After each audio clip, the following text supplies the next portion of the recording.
स्वागत है आप सभी लोगों का आज की हमारी इस क्लास में। और आज से हम लोग एक बेहद इंपॉर्टेंट टॉपिक शुरू करने जा रहे हैं, साइंस का।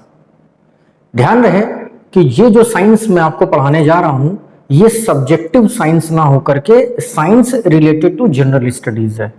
इसलिए इस साइंस का संबंध किसी भी ऐसे बच्चे से नहीं होगा जो कि बीएससी एमएससी बायोलॉजी से कर रहा है, या नीट की प्रिपरेशन कर रहा है, या मेडिकल बैकग्राउंड के किसी कंपटीशन की तैयारी कर रहा है। ये जो साइंस लाइफ साइंस के रूप में मैं आपको पढ़ाऊंगा, इसका संबंध केवल उन प्रतियोगी परीक्षाओं से है जिनका संबंध यूपीएससी से है, एसपीएससी से है, पीईटी 2021 से है, सब इंस्पेक्टर 2021 से है, या अन्य ग्रुप बी और ग्रुप ए की सर्विसेज से है। साइंस का ये जो टॉपिक मैं शुरू करने जा रहा हूं, इस टॉपिक का नाम है बायोमोलिक्यूल्स। हालांकि साइंस का सिलेबस बहुत इंपॉर्टेंट है और बहुत बड़ा भी है, लेकिन ये पूरा सिलेबस मैं अभी कवर नहीं करूंगा। मैं केवल उन महत्वपूर्ण विषयों को कवर करूंगा जहां से आप सबसे ज्यादा नंबर ला सकते हैं। और सबसे ज्यादा नंबर लाने वाला जो टॉपिक है उसका नाम है बायोमोलिक्यूल्स। बायोमोलिक्यूल्स नाम सुनते ही बहुत सारे बच्चों के मन में, आप लोगों के मन में एक बेचैनी हो जाएगी कि अब हम ये क्या पढ़ने जा रहे हैं। तो निश्चिंत रहिए, यदि आप में से किसी का साइंटिफिक बैकग्राउंड नहीं भी है, आपने साइंस कभी नहीं भी पढ़ी है, तो आपको परेशान होने की आवश्यकता नहीं है। ये साइंस आपको एकदम जीएस की तरह पढ़ाई जाएगी, जनरल स्टडीज की तरह पढ़ाई जाएगी, और आपको बिल्कुल भी एहसास नहीं होगा कि आप बायोलॉजी या लाइफ साइंस या साइंस पढ़ रहे हैं। तो चलिए शुरू करते हैं। और आज की अपनी क्लास की शुरुआत मैं एक कहावत के साथ करना चाहता हूं, और वो कहावत यह है कि आपने कभी ना कभी ये जरूर सुना होगा कि मिट्टी का शरीर मिट्टी में मिल जाएगा। क्यों कहा जाता है ये कि मिट्टी का शरीर मिट्टी में मिल जाएगा? शायद इसीलिए क्योंकि वो सारे तत्व जो मिट्टी में पाए जाते हैं, वे सारे एलिमेंट्स जो मिट्टी में पाए जाते हैं, वही हमारे शरीर में पाए जाते हैं। या इसे आप दूसरी तरीके से भी कह सकते हैं कि वे सारे एलिमेंट्स जो मिट्टी में पाए जाते हैं, उन्हीं से मिलकर हमारा शरीर बना हुआ है। ये दोनों बातें एकदम सही हैं। तो इसका मतलब क्या हुआ? इसका मतलब यह हुआ कि अगर सॉइल को स्टडी किया जाए तो उन मॉलिक्यूल्स को भी स्टडी किया जा सकता है जिनसे ये ह्यूमन बॉडी बनी हुई है। पहला पॉइंट। दूसरा पॉइंट, एक शायद आपने कभी दोहा श्लोक सुना हो कि छित जल पावक गगन समीरा। छित जल पावक का मतलब कि वो 5 एलिमेंट्स, वे पंच तत्व जिनसे मिलकर के हमारा शरीर बना हुआ है, तो वो 5 मेजर एलिमेंट्स जो हैं वो मिट्टी में भी पाए जाते हैं। लेकिन ये मिट्टी में आए कहां से, और जीवन की कहानी क्या है? तो सबसे पहले हम लोग बहुत ही संक्षेप में जीवन की इस कहानी को समझ लेते हैं कि हाउ द लाइफ स्टार्ट्स। जीवन की शुरुआत कैसे होती है? आपने कभी बचपन में पढ़ा होगा, या जो बच्चे मुझसे ऑनलाइन क्लासेस में ज्योग्राफी पढ़ चुके हैं उन बच्चों ने जरूर पढ़ा होगा कि बिग बैंग थियरी हुई थी। बिग बैंग नाम की एक घटना घटी थी, और बिग बैंग से ही इस ब्रह्मांड की उत्पत्ति हुई थी। सुपर क्लस्टर्स का निर्माण हुआ था, और उन सुपर क्लस्टर्स में से गैलेक्सीज का जन्म हुआ था। इन गैलेक्सीज में बिलियंस ऑफ द स्टार्स हैं, और हर स्टार के पास अपना एक सोलर सिस्टम है। और हमारे स्टार का नाम है सन, उसके पास भी अपना एक सोलर सिस्टम है, और उस सोलर सिस्टम का पार्ट है हम। हमारा प्लेनेट है अर्थ, और इस अर्थ के ऊपर लाइफ की शुरुआत होती है। हम ये बात कतई नहीं कह सकते कि जीवन केवल पृथ्वी पर है। इतने बड़े ब्रह्मांड में जीवन कहीं भी हो सकता है, लेकिन चूंकि अभी हम कंफर्म नहीं है और साइंस ने इतनी तरक्की नहीं करी है कि वो ब्रह्मांड में और कहीं भी जीवन ढूंढ सके, इसलिए हम केवल अर्थ की स्टडी करते हैं।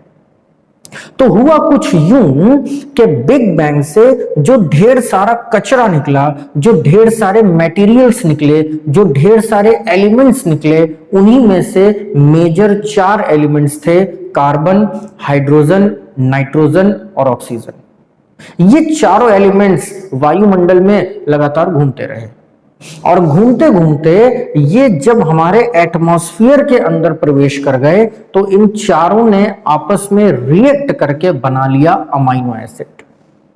तो फर्स्ट फेज में क्या होता है, कार्बन अलग, नाइट्रोजन अलग, हाइड्रोजन अलग और ऑक्सीजन अलग, ये चारों जब आपस में मिल जाते हैं तब फिर बनता है अमाइनो एसिड।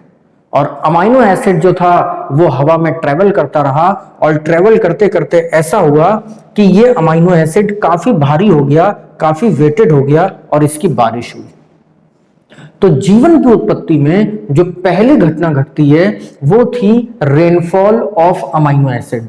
और ऐसा कहा जाता है कि अमाइनो एसिड की जो ये रेनफॉल होती है ये अफ्रीका में कहीं पर होती है, सेंट्रल अफ्रीका में, जहां पे लेक विक्टोरिया है उसके आसपास कहीं पर ये अमाइनो एसिड बरसता है। और इस अमाइनो एसिड का एक पूरा लेक वहां पर बन जाता है, एक पूरी झील वहां पर बन जाती है। कई सौ सालों तक ये अमाइनो एसिड उसी लेक के अंदर भरा रहता है और फिर अमाइनो एसिड आपस में बॉन्डिंग करता है, कई सारे अमाइनो एसिड एक दूसरे से मिल जाते हैं और जब कई सारे अमाइनो एसिड एक दूसरे से मिल जाते हैं तब ये बनाते हैं प्रोटीन और इस तरीके से प्रोटीन का जन्म होता है। काफी लंबे समय तक ये प्रोटीन कंडेंसेशन करता है और प्रोटीन के कंडेंसेशन होने से ही अनेक चीजें बनती हैं, जैसे कि प्रोटीन के कंडेंसेशन होने से ही क्रोमैटिन बनता है, प्रोटीन के कंडेंसेशन से ही क्रोमोसोम बनता है और प्रोटीन के कंडेंसेशन से ही डीएनए बनता है। लेकिन हमें केवल इतना समझना है कि प्रोटीन से बना डीएनए, और जैसे ही इस दुनिया में पहला डीएनए बना सेंट्रल अफ्रीका में कहीं, तो ये माना जाता है कि it was the very first beginning of the life. यहां से जीवन की शुरुआत हो जाती है और डीएनए के बाद सेल बन जाती है और जैसे ही ये पहली कोशिका का निर्माण होता है तो जीवन की शुरुआत हो जाती है। पहली कोशिका का बनना, पहली सेल का बनना जीवन की शुरुआत माना जाता है और जीवन की शुरुआत चूंकि एक सिंगल सेल से हुई थी इसलिए ऐसा कहा जाता है कि इस दुनिया में सबसे पहले यूनिसेल्युलर्स आए थे। यूनिसेल्युलर्स का मतलब होता है एक कोशिकीय जीव, वे जीव जो एक कोशिका से बने हुए हैं। तो एक कोशिका से बनने वाले जीवों की ये अपनी कहानी होती है। अब एक कोशिका से बनने वाले जीव जो होंगे वो एक सिंगल कोशिका में रेस्पिरेट भी करेंगे, सिक्रेट भी करेंगे, डाइजेस्ट भी करेंगे, सब कुछ करेंगे। तो ये बहुत सूक्ष्म होंगे, एक कोशिका को आप देख ही नहीं सकते। अगर कभी आपको ये मैच कराना हो कि एक सिंगल सेल का साइज क्या होता है, तो एक सुई की नोक के ऊपर हजारों कोशिकाओं को रखा जा सकता है। ये एक कोशिका इतनी छोटी होती है।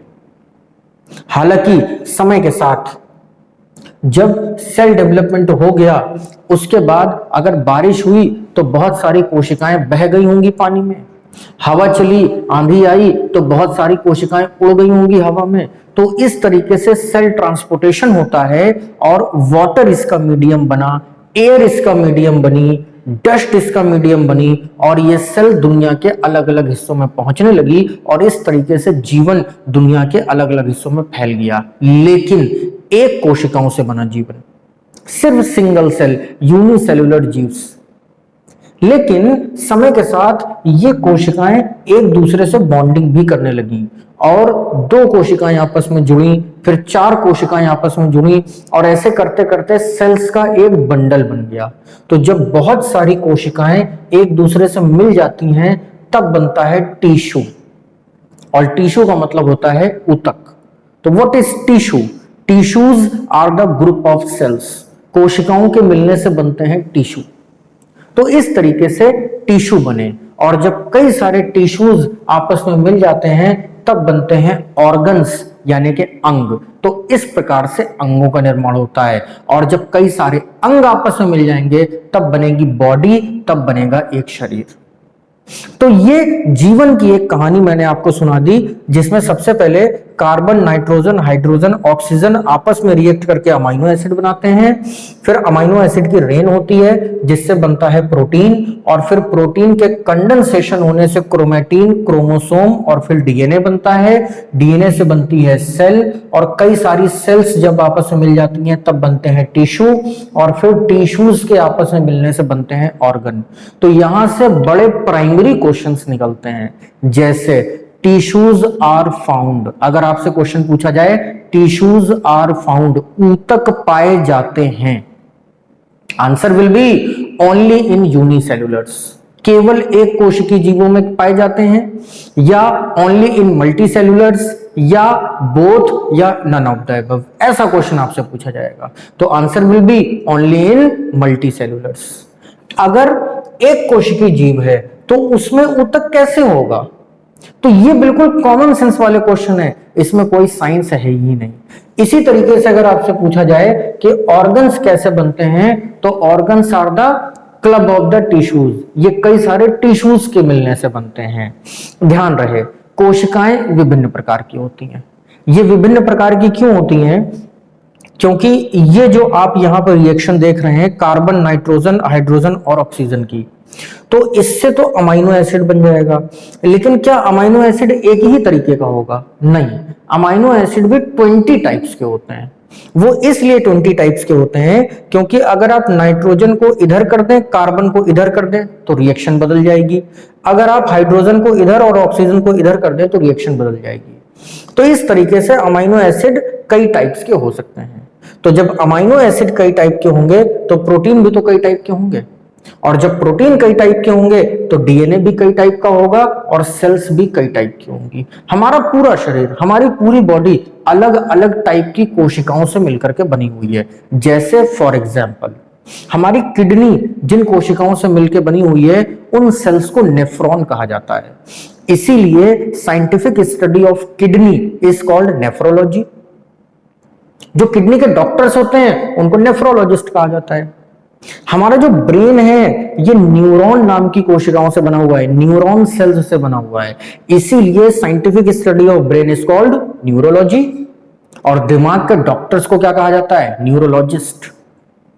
इसी तरीके से हमारा जो लिवर होता है ये बना हुआ है हेपेटिक नोड्यूल नाम की कोशिकाओं से, इसीलिए हेप्टोलॉजी, हेपेटाइटिस का जो टर्म है वो लिवर से रिलेटेड होता है। इसी तरीके से हमारा जो पेट है, हमारा जो स्टमक है, वो गैस्ट्रिक ग्लैंड से बना हुआ है, इसीलिए गैस्ट्रोलॉजी और गैस्ट्रोलॉजिस्ट टर्म का हम लोग यूज करते हैं, और ये शरीर के हर अंग के साथ होता है। तो इसका भी एक रफ आइडिया आपको होना चाहिए। तो इस तरीके से ये आपको जीवन की कहानी समझ में आ गई। लेकिन जीवन की इस कहानी में जिन 4 चीजों का सबसे बड़ा रोल था, वो 4 चीजें आप देख रहे हैं, कार्बन, नाइट्रोजन, हाइड्रोजन और ऑक्सीजन है।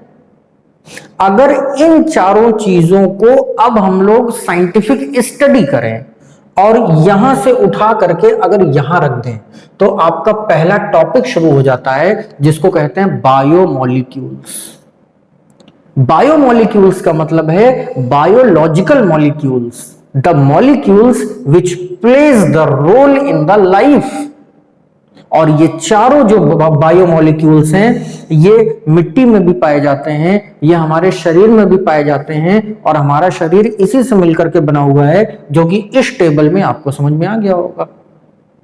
तो बायोमोलिक्यूल्स क्या है ये यहां पे आपको क्लियर हो गया होगा।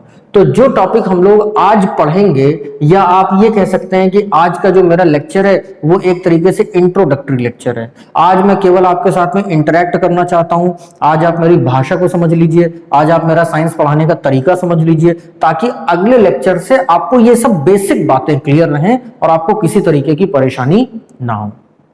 तो बायोमोलिक्यूल्स क्या होते हैं ये आपको क्लियर हो गया होगा। अब इन बायोमोलिक्यूल्स में एक ट्रिक होती है। वो ट्रिक ये होती है कि अगर इन बायोमोलिक्यूल्स में से नाइट्रोजन को हटा दिया जाए और यहां पे केवल कार्बन, हाइड्रोजन और ऑक्सीजन का रिएक्शन आपस में करवाया जाए, और अगर ये एक पर्टिकुलर अनुपात में करवाया जाए, तो इट इज कॉल्ड कार्बोहाइड्रेट। इसी तरीके से कार्बन, हाइड्रोजन और नाइट्रोजन में अगर कार्बन की वैल्यू को बढ़ा दिया जाए और हाइड्रोजन और नाइट्रोजन की वैल्यू को कम रखा जाए, तब इसे क्या कहते हैं? तब इट इज कॉल्ड फैट। और अगर इसमें फिर से नाइट्रोजन को डाल दिया जाए, तब ये क्या बन जाएगा? तो इट इज कॉल्ड प्रोटीन। तो जितने भी बायोमोलिक्यूल्स होते हैं वो इन्हीं 4 चीजों से मिलकर के बनते हैं, जो मैं आपको आगे बताऊंगा। लेकिन अगर सुनने में आपको बायोमोलिक्यूल टर्म टफ लग रहा हो, हालांकि मुझे आशा है कि आपको समझ में आ गया होगा, लेकिन फिर भी अगर आपको सुनने में ये थोड़ा बहुत टफ लग रहा हो तो बायोमोलिक्यूल्स को जनरल स्टडीज की लैंग्वेज में आप फूड एंड न्यूट्रिशन बोल सकते हैं, आप इसको भोजन एवं पोषण बोल सकते हैं। क्यों बोल सकते हैं? क्योंकि जब तक ये चारों एलिमेंट्स हमारे शरीर के अंदर नहीं होंगे तब तक आप काम ही नहीं कर पाएंगे, क्योंकि these are the basic elements which are responsible for the formation of the cell. अगर आपसे पूछा जाए कि which is the smallest unit of the body, which is the smallest unit of the human body, मानव शरीर की सबसे छोटी इकाई क्या है? The very simple answer is cell, कोशिका।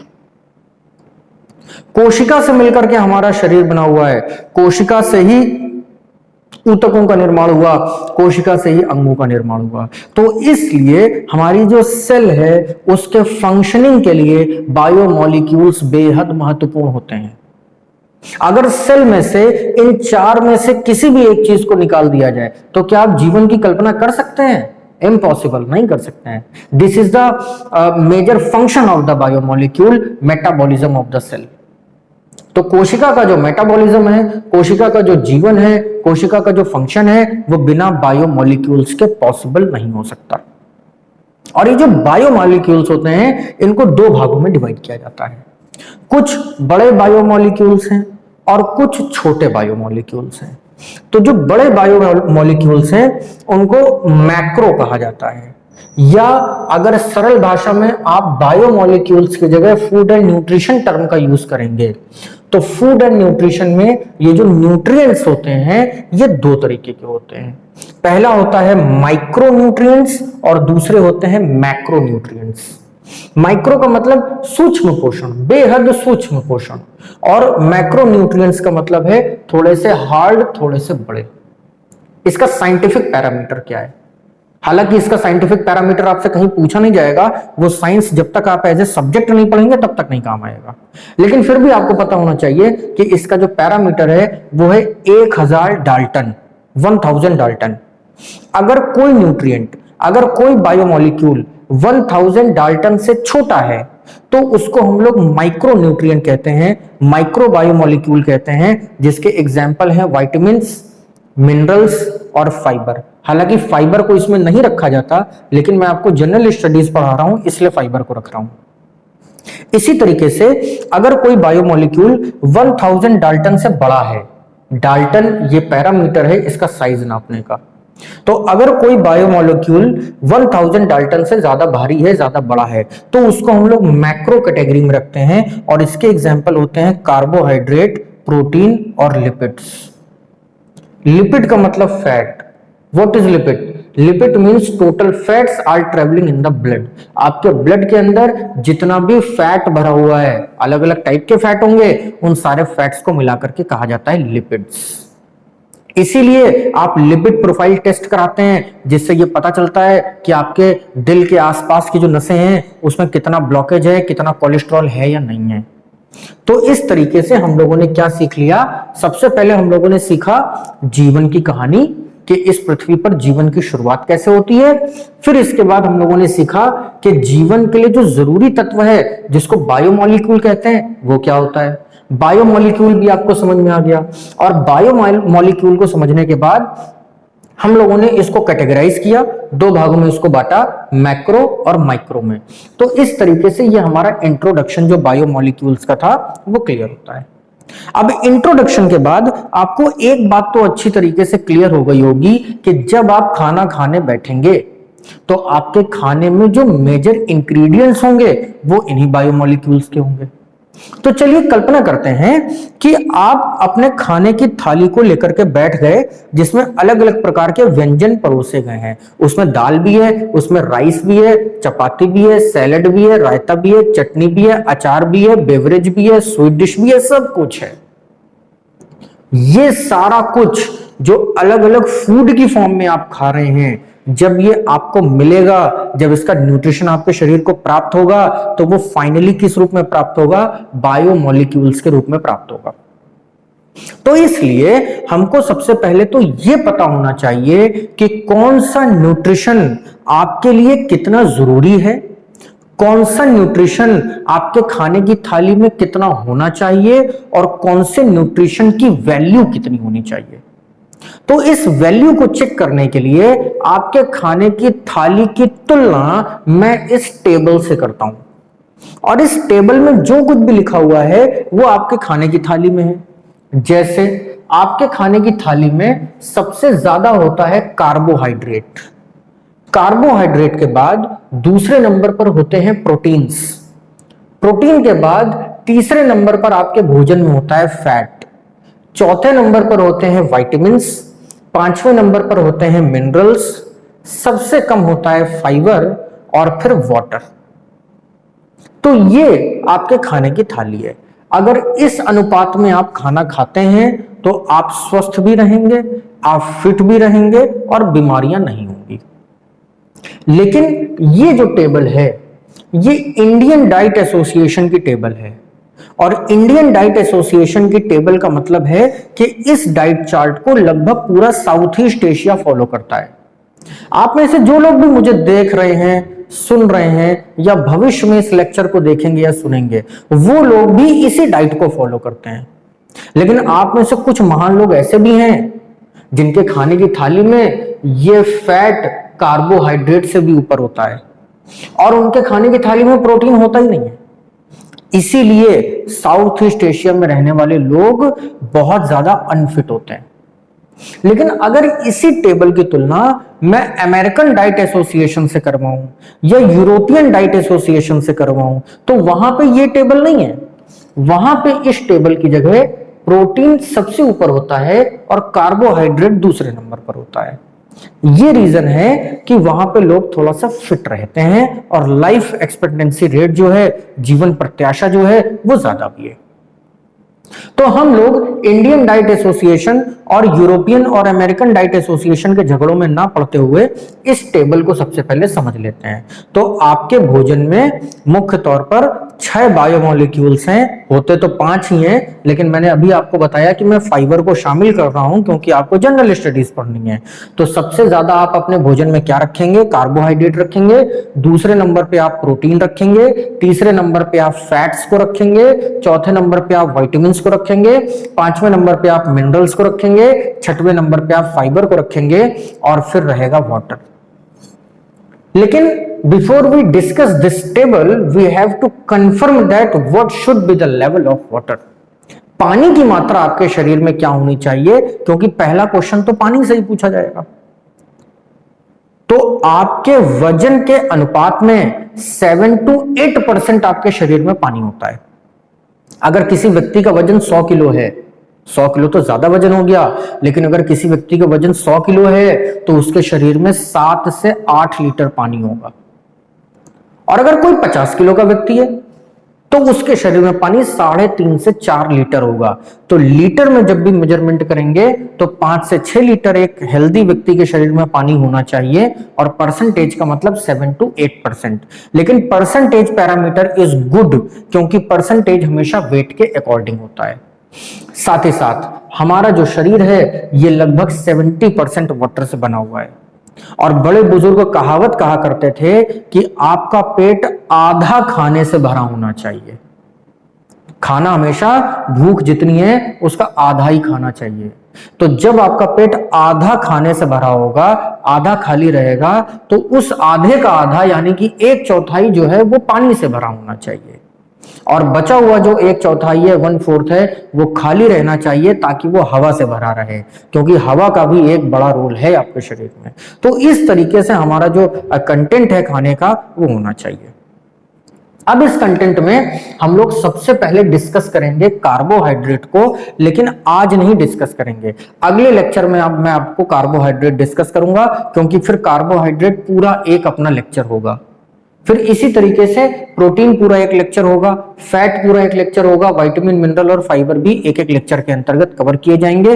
और इस तरीके से ये जो पूरी सीरीज हम लोग साइंस की पढ़ रहे हैं, बायोमोलिक्यूल्स या फूड एंड न्यूट्रिशन आप इसको कह सकते हैं, ये समाप्त हो जाएगी। शिक्षा अगर प्रायोगिक नहीं है, if education is not practical, it is waste. Albert Einstein ने एक रोज कहा था कि imagination is better than education. अगर आपके मन में कल्पनाशीलता नहीं है, सोचने की शक्ति नहीं है, आप चीजों की कल्पना नहीं कर सकते, तो शिक्षा व्यर्थ है। इसलिए to be very practical, to be very imaginary, और इस टॉपिक को पढ़ने के साथ आपको अपने जीवन में भी उतारना पड़ेगा। एग्जाम तो पास करेंगे ही करेंगे, लेकिन एक स्वस्थ दिनचर्या का पालन कैसे किया जाना है, एक हेल्दी लाइफ कैसे जिया जाना है, उसको भी समझने की कोशिश करेंगे और दूसरों को प्रेरित करेंगे। मैं आशा करता हूं कि आज का ये इंट्रोडक्टरी लेक्चर आपको अच्छी तरीके से समझ में आ गया होगा, और साथ ही साथ आपको यह भी क्लियर हो गया होगा कि आपको आखिर पढ़ना क्या है। कल का टॉपिक आपको क्लियर होगा कि अगले लेक्चर में आप क्या पढ़ेंगे, और आज आपको यह भी क्लियर हो गया होगा कि आपका सिलेबस क्या है, आपको पढ़ना क्या है। तो आज मैं अपनी बात को यहीं पे रोकूंगा। अगर आपको किसी भी तरीके का डाउट है या डिस्प्यूट है तो आप मुझसे संपर्क करिए, मुझको बताइए इन वीडियो लेक्चर्स को और बेहतर कैसे बनाया जा सकता है। इसका सुझाव भी आप मुझे दे सकते हैं, आपके सुझावों का हमेशा स्वागत रहेगा। साथ ही साथ मैं कोशिश करूंगा कि आपको डिफरेंट एग्जाम्पल्स के माध्यम से साइंस को इजी से इजी बना के समझाने का प्रयास करूं, ताकि आप परीक्षाओं को तो पास करें ही करें, साथ ही साथ अपने दैनिक जीवन में भी एक स्वस्थ लाइफ स्टाइल, एक हेल्दी लाइफ स्टाइल का पालन कैसे करना है, इसको भी सीखें। तो आज की चर्चा को मैं यहीं विराम दूंगा। आप पढ़ते रहिए, सीखते रहिए। हम लोग मिलते हैं अगली क्लास में।